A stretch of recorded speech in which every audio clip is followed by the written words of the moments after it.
says that she loves me. Isn't it lovely when the one you lusting is the one you're loving? I wanted to spend some time today talking with you about another hurt person because, again, as I had to talk to, as I was waiting to, I had this whole plan to go to Chicago. I was going to get some deep dish pizza. I was going to go over to Theaster Gates space that he has for the museum. I was going to go on the waterfront. Like, I had all these things, and it was downpouring. I was like, this city, I was shaking my fist. I was like, I'm going to watch this documentary.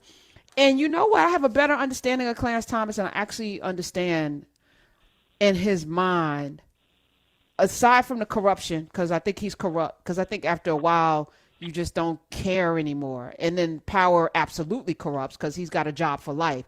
But we are in the middle of a very angry, hurt little boy who was determined to make everybody pay for his pain.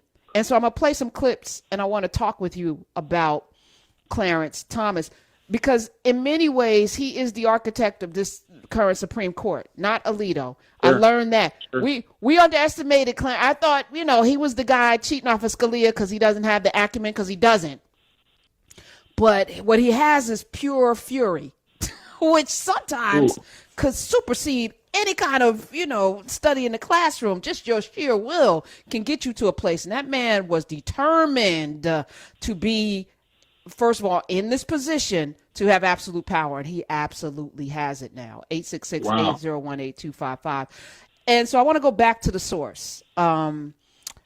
First of all, growing up in Georgia, rural Geechee Gullah, Georgia, same place as Jim Brown, that Geechee Gullah, Georgia is something else. And then coming into these spaces where his mom kind of, left. His dad was like, there was some situation there where he had to live with his grandfather who was Catholic, which is interesting for black people in the South being Catholic and brutal, right? And at the same time going to high schools where he was only one of a handful of black people, and then being ridiculed, right? So in his community, he's ridiculed. And then where you expect to be ridiculed, he's ridiculed. He had no place to go. So I'm going to go down the list and just play these clips, and then let's have a conversation about it. The first one, Lillian McEwen, who's a former girlfriend of his, because he went from a dark-skinned wife to a light-skinned girlfriend to Jenny. And I'm going to say all of that was on purpose, right? That's all. We're watching his pathology play out. Let's play the first clip. As one of only 2 black students attending a high school seminary, the vestiges of that dialect made him a target of ridicule. Not only does it remind everybody around him that he's different, it also reminds them that he's of a lower caste. It has to be monumental for him. Father Coleman told me matter-of-factly that I didn't speak standard English and that I would have to learn how to talk properly if I didn't want to be thought inferior. His blunt words hit me like a slap in the face. That moment stuck with him for the rest of his life. Now, Tyler Merritt, you're a pretty secure guy now. You seem to have, you show up in the world a certain kind of way. But I think about my father, who was born in 1940, growing up very dark-skinned in Newark, where he tells the story of showing up to school, and the teacher writes vegetable on the board, and they say to him, "What is to the whole class? What's this word?" And my father knows it because he's super smart. Raises ooh ooh ooh ooh ooh, and the teacher calls on him, and he says vegetables, because his mother comes from South Carolina, Geechee Gullah, right, South Carolina, on the other side. Vegetables, and the whole class bursts into laughter. My father's one of the most articulate. When I tell you every T, every D, every syllable was pronounced because of that moment when he was 6 or 7 years old. Like, it just stuck with him. I imagine a Clarence Thomas feeling very insecure in a classroom full of white folk, about his accent, and then having the headmaster tell you you're not going to go but so far, but you know you're smart. But now it's a stigma to the point when he was on the Supreme Court, he didn't talk that much. You didn't hear him talk because he was self-conscious even then about how he presented vocally, verbally, orally. And I'm like, what is that you're carrying around? You know, we talked today about code switching. A woman called up the show last week and she said, I'm telling my daughter to code switch. And I was like, no, we have to get used to the way people express themselves, because it's not a marker of your intelligence because you're mispronounced or you pronounce things differently. You have a Southern drawl or whatever. That's no indicator of how smart you are or not.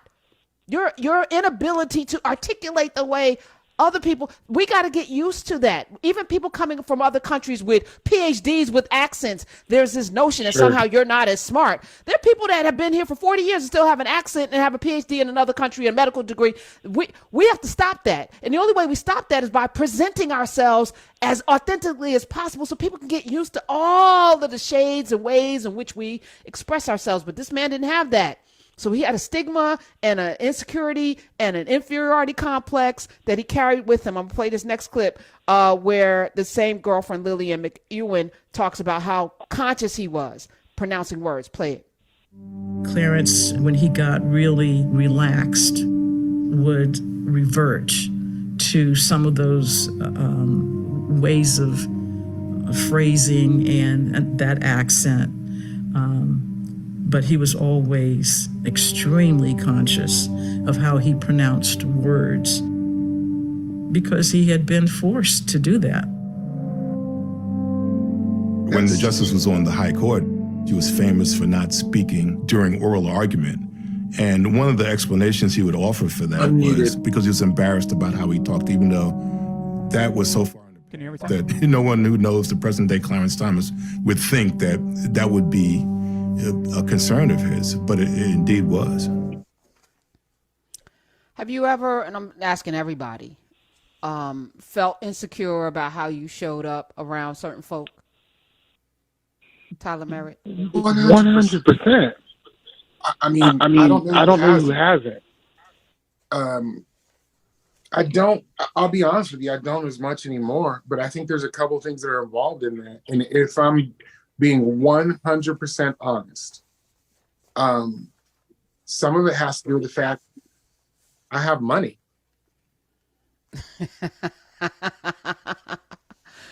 Yo, yes. You know what I mean? Yes. I'm laughing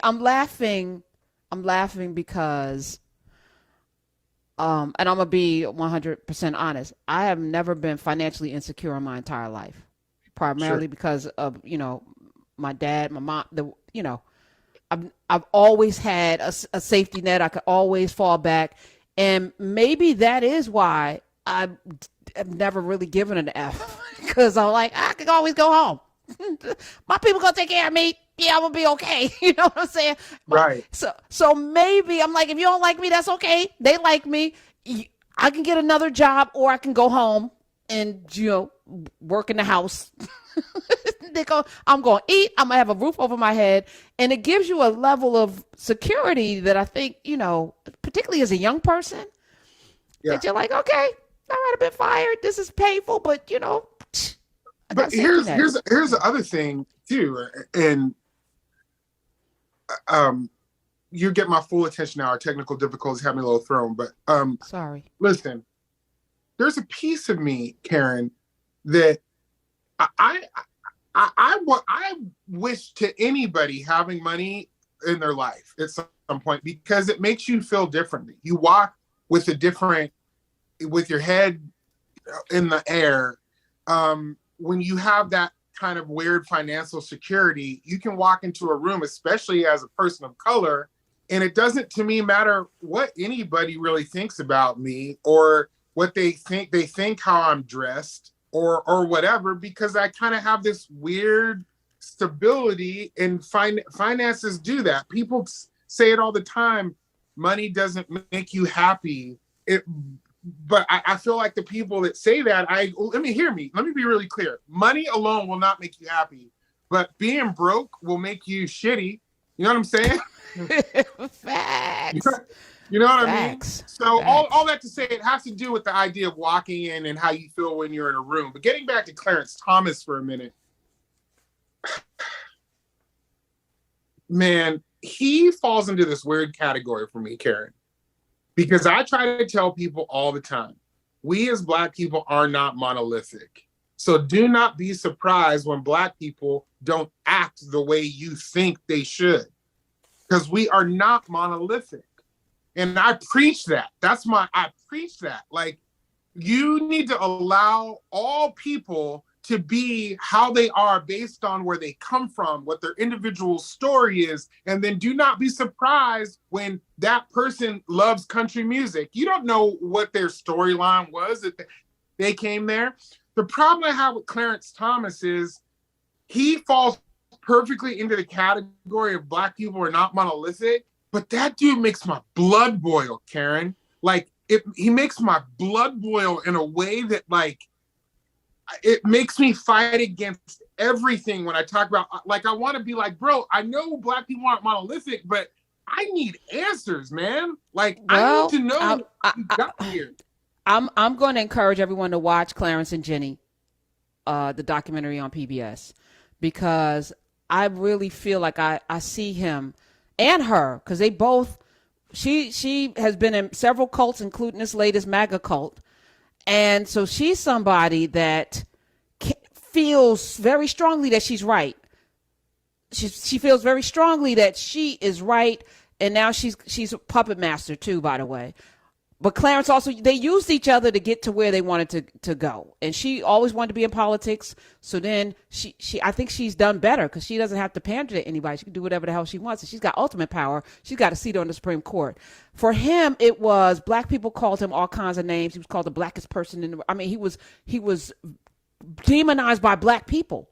Early on in the documentary, they talk about how horrifically he was treated as a child, and how from his nose broadness to the skin tone, and y'all know that paper bag test, that, I mean, you think about how painful it must be to grow up in a all black Geechee Gullah community and be demonized every day by people in your own community. So you build up a bitterness towards Black people, right? You expect it from white people, so you can navigate that a little differently. But your own people, it almost is like when you're in, in a family. Some of y'all treat your family members worse than people out in the street. And I remember I just had a conversation this weekend with somebody who was having trouble with their siblings. And he was like, I couldn't treat my sister worse than a stranger. So I had to check myself because I was treating her worse than a stranger because of the closeness of the relationship. And let's sit with this for a second, because it will inform a lot of how people move in the world, a lot of how we move in the world. And when he said that, it was like, wow, if you're treating your family worse because the pain there is so much greater. Sure. I get that, because a lot of us do that in our own families, right? Now, put that on a broader scale where I get to give a middle finger to all you M-words that treated me like trash when I was, how you like me now? How you like now? Right. I can control, like, it's personal for him. It's personal. And at the same time, Tyler, on another side, he's also operating in this, I'm going to show white people that we can't be judged. You're going to judge me based on how I move in the world. Like, you're not going to put me in this black box. In his mind, getting rid of affirmative action allows for us not to use that as a crutch, or to allow white people to then put us, like he really does. I'm going to play a bunch of clips today. Just have some patience with me, because to get to a solution, you have to first understand the problem. Sure. And I feel like we got so many talking heads. There's so many people in the media that are experts. Nobody's an expert. Let me just say this. All of these folk that they bring on panels know nothing about what they're talking about, unless it's economics. And even then, I'm like questioning it, because that also has little opinion stuffed in. But we have quick opinions with no understanding, and we don't have these conversations where we really get to suss it out. So I'm going to ask the audience, have you ever been in a situation at home where you felt so angry with somebody in your community or in your family that you wanted to pay? And I just talked about Philly, and that Baltimore thing seems like it was a beef. we can go down this, path today, and we should have this conversation, because I feel like you always hurt the ones you love. It's the people who are closest to you. 866-801-8255. Before I play another clip, I know you had something to say, Tyler. Play one more. Yeah,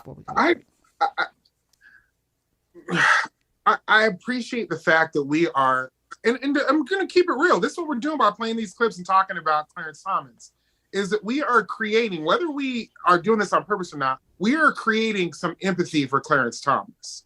Because what we are doing is we are putting ourselves into his position, attempting to understand who he is more. But I want to say this.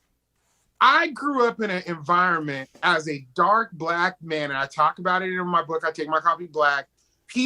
Black people, dark skin, medium, I call them Drakes, talk crap to me all the time about how dark I was, always. And I talk about how back then I didn't have Idris Elba to look at and be like the sexiest man alive. And I was always the grunt of the joke. Even with my Black friends, being in a picture and then being like, smile, Tyler, with my Black folks. But here's the deal though, Karen. That didn't make me go, how can I get on the Supreme Court and control the world? Like, the world, right? Well, I mean, we don't know how that motivated you or didn't, right? We don't know what... I'll tell you exactly how it motivated me.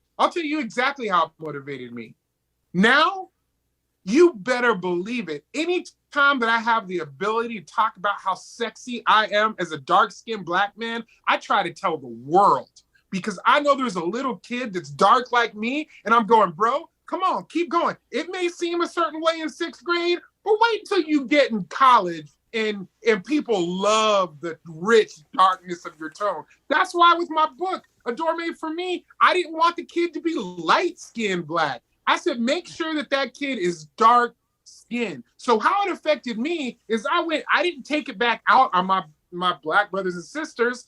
I knew and understood even then that the hate that what they were throwing towards me had more to do with them, not me. But now that I'm older, I want to build them up. And what Clarence is doing is the antithesis of that.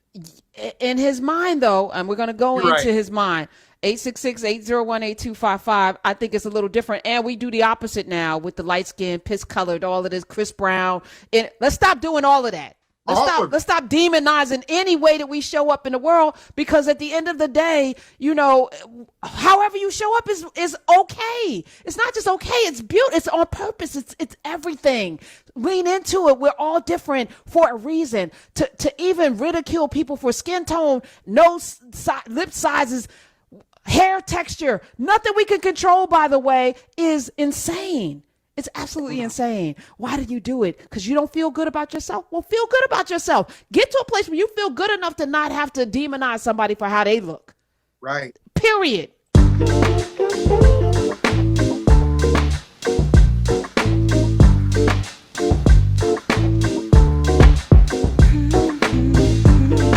Yeah.